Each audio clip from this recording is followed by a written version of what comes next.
Welcome to the He's Got Issues Independent Comics Edition number 116.3. I'm John Cooney here to preview new independent comics being released April 16th, 2014, beginning alphabetically with Boom Studios and Adventure Time number 27. This special arc with guest artist Jim Rugg continues. Finn and Jake might have finally met their match, but what will happen when it turns out that the match isn't a match at all? Things are getting crazy in the land of Boo, and it looks like our heroes might need someone to save them this time around. Next, we have Curse number 4. Laney Griffin has shouldered more heartbreak than one man should be asked to endure. With his son's life and his own criminal innocence hanging in the balance, Laney must take drastic measures to stay one step ahead. But as the captive werewolf emerges with the full moon and Sheriff Nora Hughes' forces close in, the hope for survival looks slim for father and son. And we've got Translucid number 1 of 6. Why We Love It. Claudio Sanchez and Chandra Eckert have given us such Boom Studios favorites as Kill Audio, The Armor Wars, and The Key of Z. Their latest book takes the superhero trope of the never-ending battle and turns it into something you've never seen before. Why You'll Love It? Translucid is the superhero story you want but never thought you'd see. A story of childhood hope and loss as much as it is about the meaning of heroism and what defines a hero and a villain. What it's about? The horse has been the archenemy of the navigator for years, but the horse feels the navigator's moral compass has been slipping, and even a villain can't let that happen. The horse decides to get a closer look into the navigator's past that he's buried deep in his subconsciousness and find out what drives a person to make the right choice and what propels someone to make the selfish one. Thus begins an exploration of why a young man would take the mantle of a superhero. From Dark Horse Comics, we've got B.P.R.D. Hell on Earth number 118. With the Russian bureau director on the brink of death, the B.P.R.D. somehow manages to stand their ground against Zinko's forces, while Liz Sherman and the Black Flame fight fire against fire in the skies of New York, Akira style. Next we have Dark Horse Presents number 35. Stan Sakai's Rabbit Ronin returns to Dark Horse Presents with a full-color story. Chad Lambert and April Cosby and Toro tell another tale of the backstage world behind life in radio. A new chapter in The Secret Lives of Teddy Bears is revealed, and long-running serial Integer City comes to its exciting conclusion. Plus new installments of Cruel Biology, Shoot First, The Deleted, Davy Jones, Mr. X, and Mr. Monster. We've also got Emily and the Strangers number 1, one for $1 edition. With the help of their trio of troublemaking cats, Emily is determined to make the most rockin' song the world has ever known and win a legendary haunted guitar. But can she do it solo? Only one thing is for sure, what Emily wants, Emily gets. Sometimes. Next we have Ghost number 3. While Dr. October sends her demonic enforcers to attack Alyssa and her friends, the White City Butcher captures Tommy and Sloane. Ghost will have to choose between uncovering the secrets of her past and protecting everyone's future. Interdimensional forces turn Chicago into a war zone in the first arc's clashing conclusion. We've also got Skyman number 4 of 4. Fighting for his life thousands of feet above the ground, Skyman faces off against the people who made him a hero, and if he fails, he falls. Literally. They tried to make the perfect weapon, but they got a hero instead, and Skyman intends to act like one even if it costs him his life. Next we have the Star Wars number 7 of 8. When Princess Leia falls into the hands of Darth Vader, General Skywalker, Anakin Starkiller, and Han Solo must go on the offensive against the Galactic Empire. But they have a secret weapon on their side, one that the Imperials have vastly underestimated, Wookiees. We've also got Star Wars, Darth Vader, and the Cry of Shadows number 5 of 5. Stormtrooper Hawk sabotages the remnant separatists from the inside as they defend against Darth Vader's advancing forces and fights for his life against a figure from his past. At Vader's side, Hawk witnesses firsthand the power and ruthlessness of the man-machine he has followed into battle.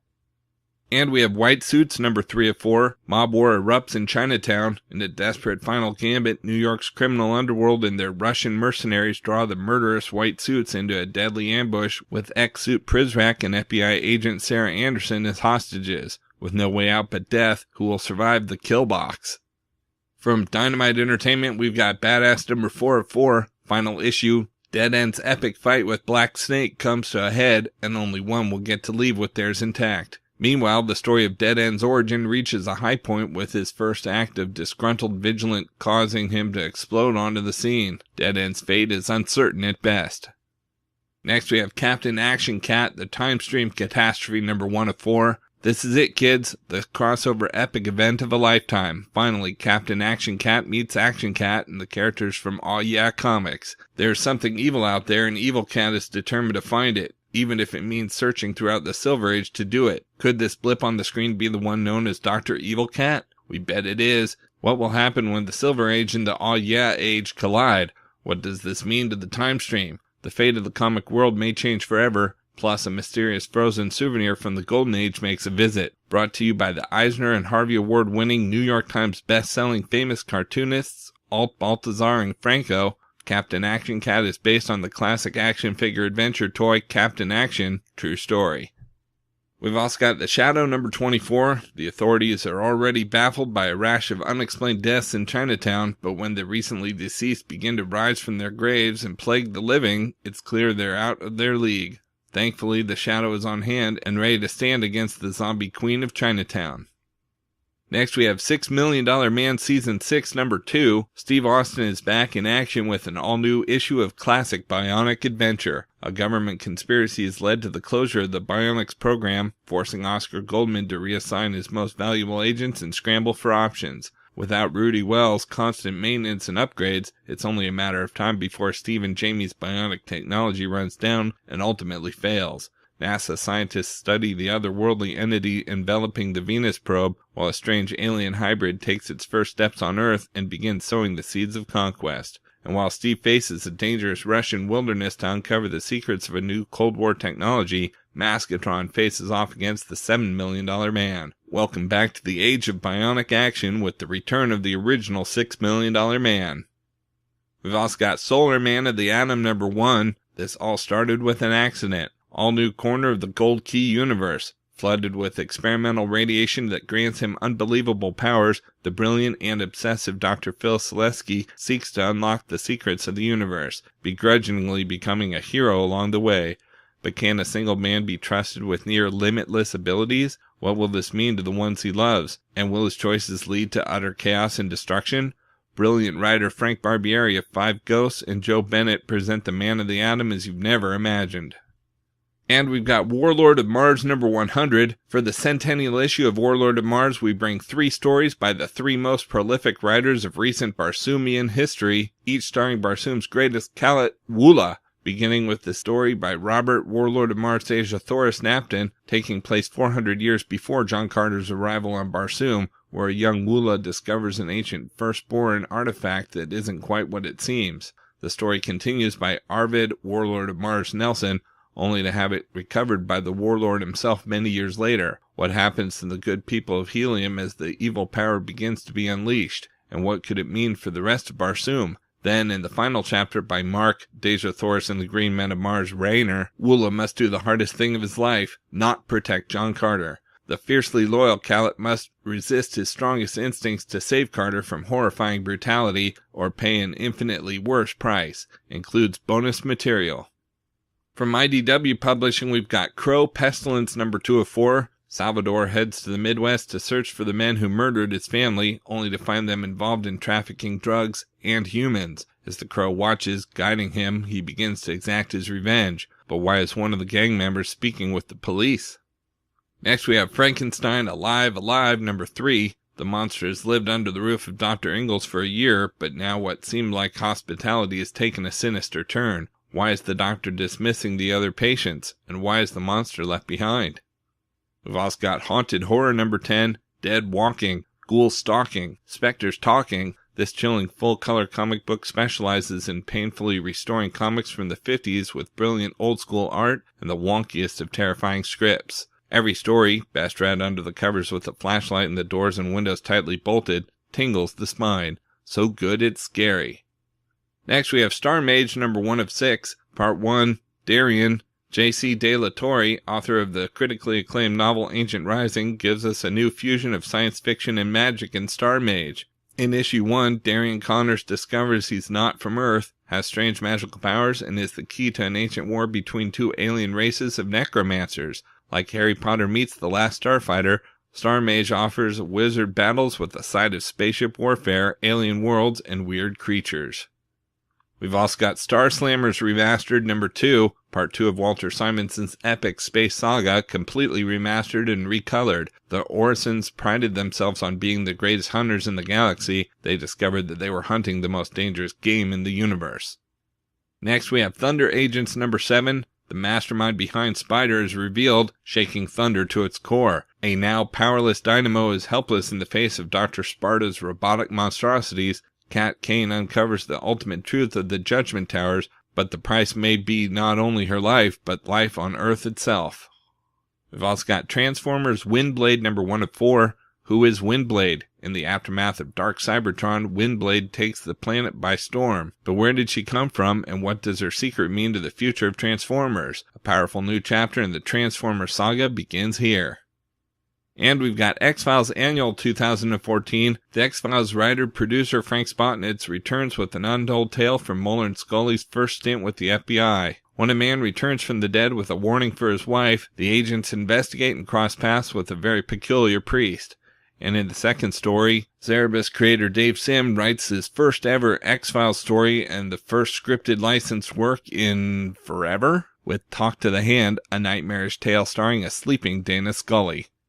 From Image Comics, we've got A Voice in the Dark number 6, Killing Game Part 4. With Zoe plotting murder once again, she needs to get close to her prey to learn all she can. That means going undercover to the sorority Halloween party. But is Zoe the only killer in costume? Next we have 5 Weapons number 8, Back to Class Part 3. Enrique hits bottom. He's facing expulsion and the loss of his girlfriend, but he's not defeated. As Tyler gloats over his victory, Enrique finds new hope from an unexpected friend when Principal O returns. Next we have Genesis graphic novel, a trippy journey of creation and destruction as one man finds himself with the ability to manifest anything by thinking it, only to learn that with seemingly unlimited power comes unstoppable terror. We've also got Mercenary Seas number 3, Between the Devil and the Deep Blue Sea. Jack Harper and the crew of the Venture slip into enemy waters to rescue a British spy, codenamed Top Hat. Only their old adversary, Captain Tono of the Imperial Japanese Navy, spoils the party.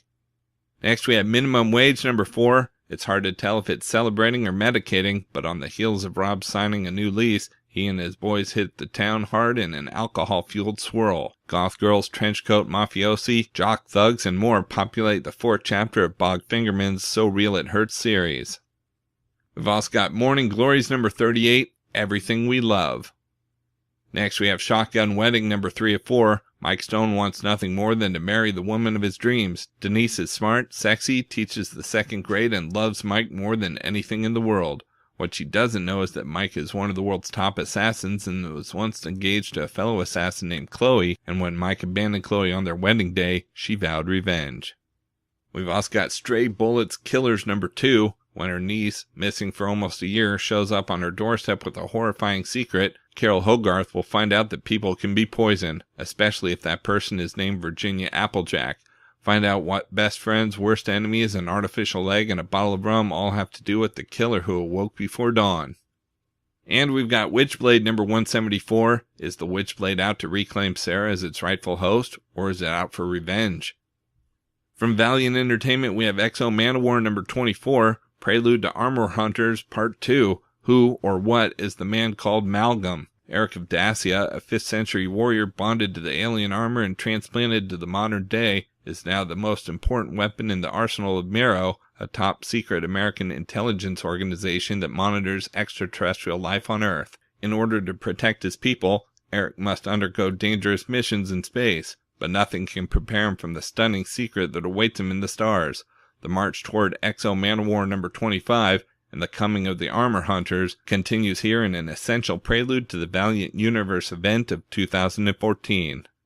Out in trades this week from Dark Horse, we've got Star Wars Volume 2 from the Ruins of Alderaan trade paperback. The Rebels' covert ops go on the offensive as Princess Leia sends 2 of her top pilots, Wedge Antilles and Luke Skywalker, to be captured by the Empire. Meanwhile, Leia takes off on her own to locate a safe haven, but Darth Vader is on the alert. Collects issues number 7 through 12 of the ongoing series.